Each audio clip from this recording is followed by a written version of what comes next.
ఎప్పుడైనా సరే ఈ ఇష్యూస్ తర్వాత ఫినాన్షియల్గా ఏమైనా స్ట్రగుల్ చూసారమ్మా? చాలా చూస్తాం మేము. ఇష్యూ తర్వాత ఆస్తులన్నీ తను వానికి రాసి పెట్టేశారు కదా, రాసి పెట్టేశాక ఇంకా జీరో బ్యాలెన్స్తో ఉన్నారు.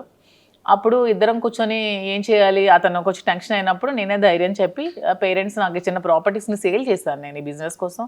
వైజాగ్లో ఫ్లాట్ సేల్ చేశాను. మంచి ఫ్లాట్ ఉండేది నాకు స్కై పార్క్లో, అది సేల్ చేసేసాను. నాన్నిచ్చిన కొన్ని సైట్స్ సేల్ చేశాను. గోల్డ్ కొంచెం సేల్ చేశాను. గోల్డ్ బ్యాంక్లో పెట్టాను. అన్నీ పెట్టి ఇన్వెస్ట్మెంట్ తీసుకొని మేము బిజినెస్ స్టార్ట్ చేసాం. సీరియస్లీ అంటే ఒక ఇష్టం ఎంత టర్న్ చేస్తుంది అనేది అవును, మాదే ఎగ్జాంపుల్. చాలా ఎందుకంటే తను ఒక 50 crores వరకు ఒక మైండ్ లో ఇన్వెస్ట్ చేశారు. ఎలక్షన్ రిజల్ట్ రోజే ఆ మైండ్ ని స్టాప్ చేశారు. 50 crores లాస్ అయ్యారు. అయినా సరే తన హార్ట్ కి తీసుకోలేదు. ఇంకెవరైనా అయితే కొలాప్స్ అయిపోతారు.